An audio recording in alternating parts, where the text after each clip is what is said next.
Alright, I got 27 minutes to record this video. Probably going to be a little bit difficult because every time, I don't know why, every time I go about recording long form video and like I script a video and I sit down, I completely like become someone different. I become really shy and really fucking internal and anxious, and I end up just recording a video that I never post. So this time I'm not scripting anything.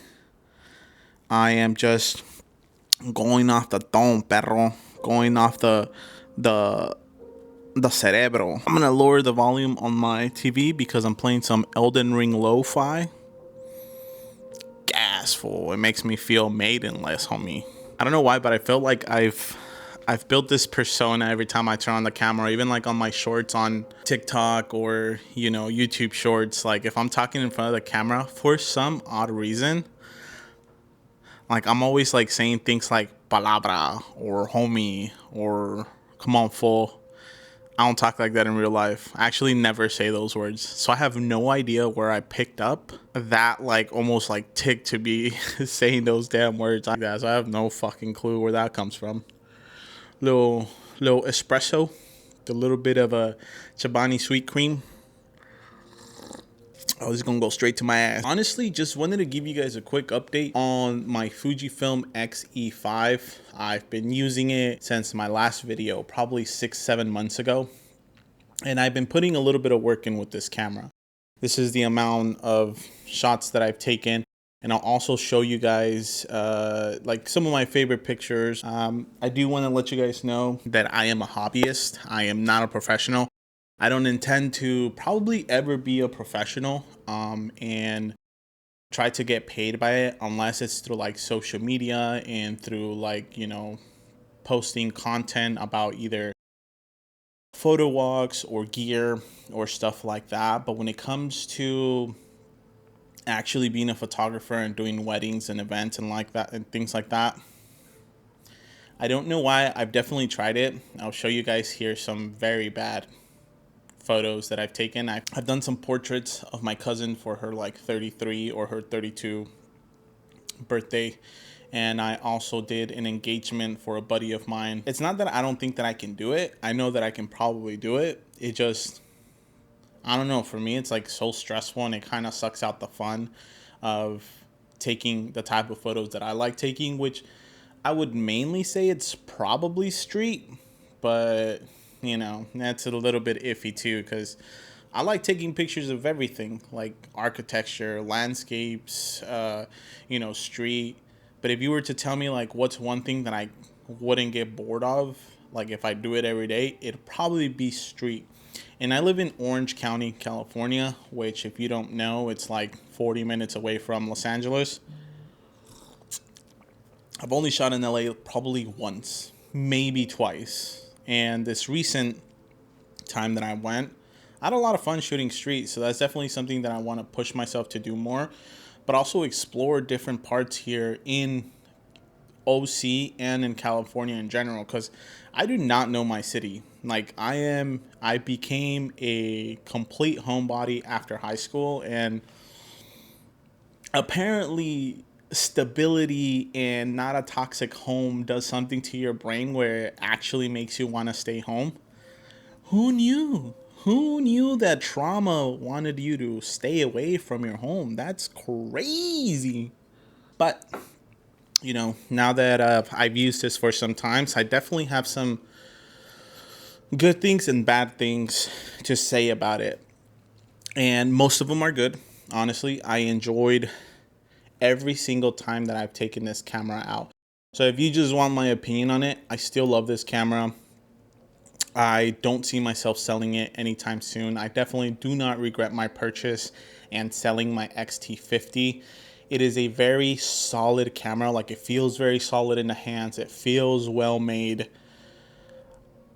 I love the ergonomics of the camera. I guess I shouldn't say that because I added a small rig half leather case and a small rig thumb grip. And you guys will not understand the amount of shit that I've gotten on like short form content, especially here on YouTube, about putting accessories on my camera. At least like 4 or 5 people have told me like, oh, why are you gonna buy a small and compact camera and then put a grip on it?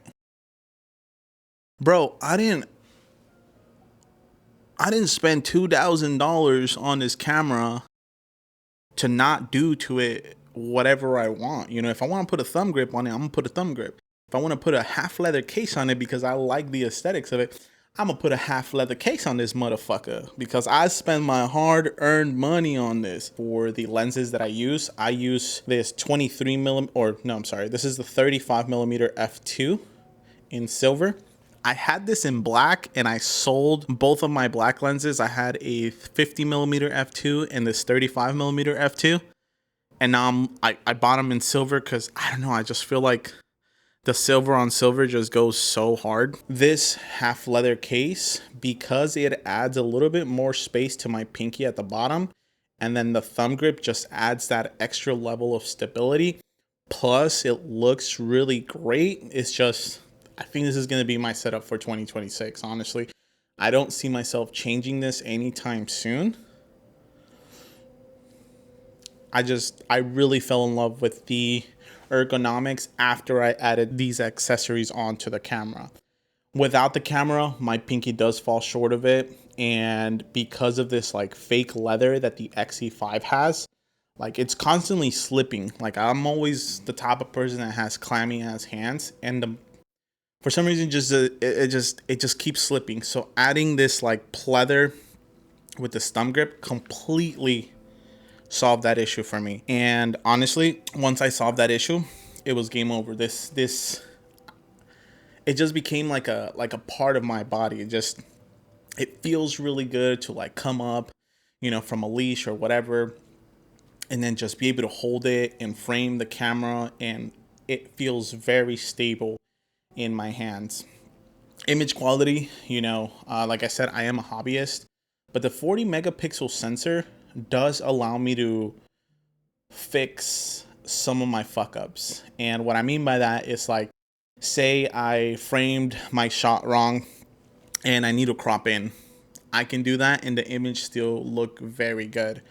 Especially when it comes to shooting primes. Like I only shoot primes. I do not shoot zoom lenses. In the couple of years that I've been shooting with Fujifilm, I have never owned a zoom lens, and honestly, I don't see that switching. I really love, one, the size factor, and two, like the amount of thinking that a prime lens makes me do to have to get close to a subject to just take that picture. And you know what I mean, you physically have to move to be able to get the shot that you want. This setup is honestly perfect for me, and I don't see myself switching from it.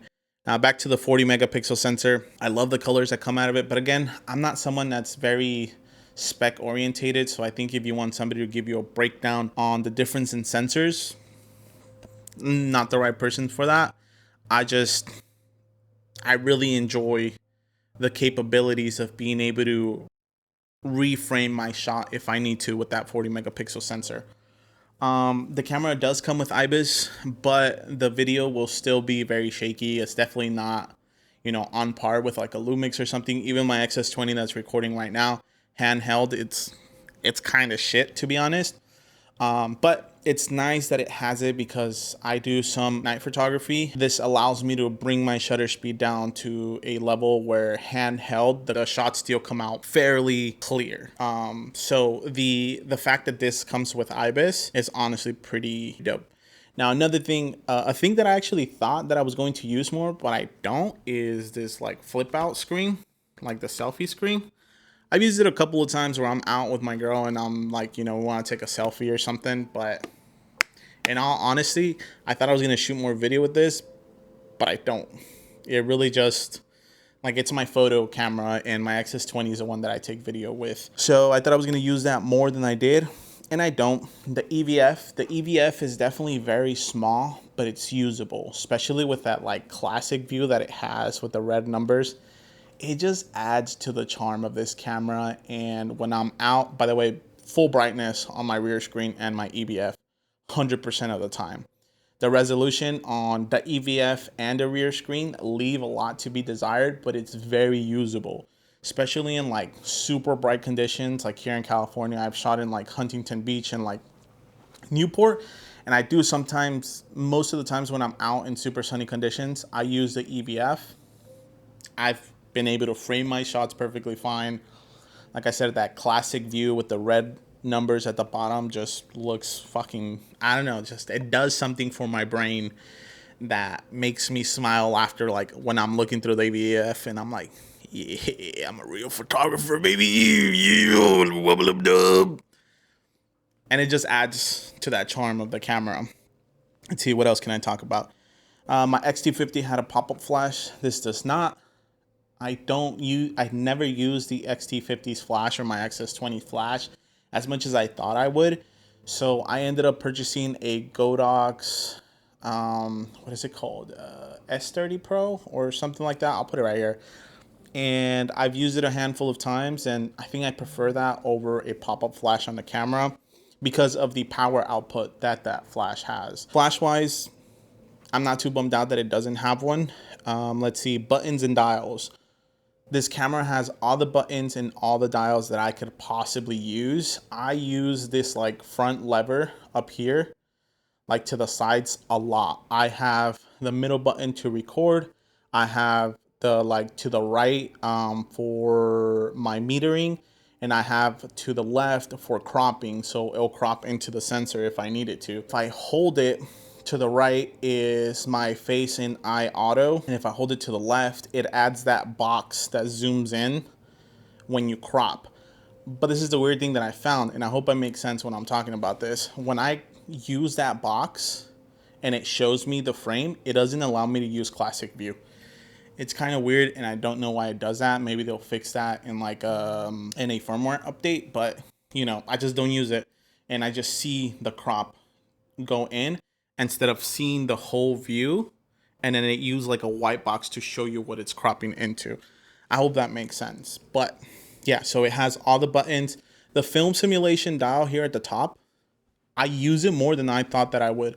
On the X-T50, I never used it. It always lived on C, and just, yeah, I never used it. I would have preferred the mode dial that's on the X-T30 Mark II, at least on the X-T50, but on this one, it makes sense because, again, it adds to the charm of the camera. Like, I find myself using FS3, FS2, and FS1 a lot, so I save my favorite recipes on it. I think right now it's classic Cuban neg, one black and white, and then like I'll load one that like I'm trying to tweak, you know, and then C, I have all my favorite ones. So buttons and dials, camera has all the buttons and all the dials that I can possibly need or want. I love the fact that they added the selector here for the autofocus for manual, continuous, and single. The X-T50 had it as well, but the X-E4 didn't. And that's the main reason why I didn't get the X-E4. On top of the feeling of the X-E4, it always feels very plasticky. And honestly, I just didn't like the fact that it was lacking a lot of buttons. They fixed everything that the X-E4, in my opinion, lacks with the X-E5. Now, the price of the camera is a little hefty, and honestly, they should have gave us weather sealing for the price that they're selling us this fucking camera for.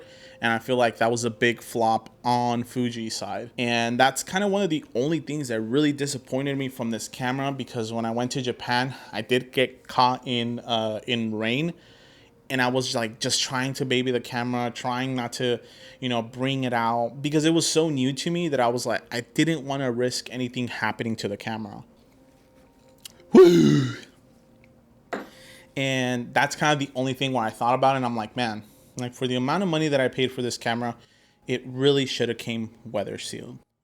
Another thing that I do not like about this camera is that sometimes it takes forever to like turn on the screen. Damn, my back started hurting already. Oh, excuse me. So yeah, so like let's just say, for example, if I have the camera on, right, and I'm like taking pictures, and then I turn it off and I see a moment right away and I try to turn it on again, that's on. Sometimes it takes even longer than this. It's kind of like weird and sporadic how like long it's going to take for it to come back on. I don't know if that has anything to do with the film simulations and the processing that the camera is trying to do to bake in that film recipe onto your JPEG.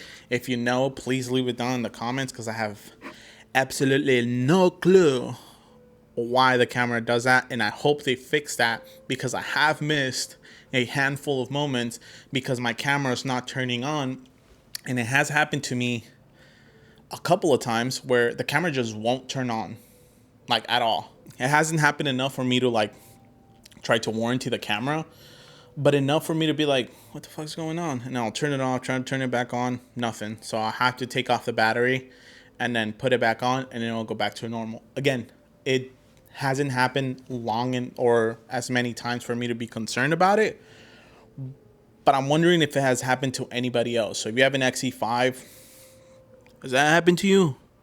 Have you also been hit with the ghost on feature of this camera? No, only me. Okay, I am stupid. No worries. This camera has been the cause of so many conversations that I've had with people, because since it doesn't have any labels or nothing in the front, they're always like, yo, what is that? Like, what camera is that? Like, I had some guy like ask me if it was a Leica. I was like, yeah, I spent my life savings on this, brother. No, I didn't say it. I didn't say that. No, honestly, I didn't say that. But no, it has started a handful of conversations with people just being really curious about the camera. And as soon as I give it to them and they feel it, they're like, wow, dude, this feels very solid. And they'll always tell me about the accessories. Wow, you accessorized it beautifully. It feels really good in the hands. It feels like a very good piece of equipment. A handful of people have told me that.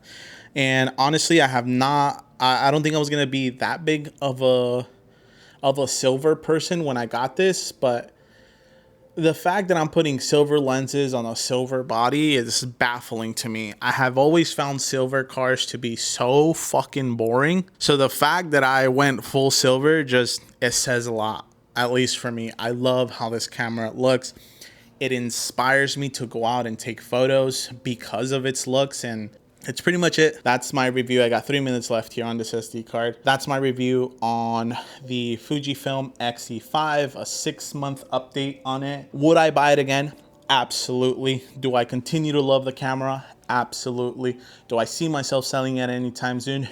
No, absolutely not. If this is a camera that you're looking into, I would suggest walk into a store, feel it, see if it pulls at your heartstrings, like the camera, like, you know, even if you have to rent it out and, you know, use it for a bit, do that.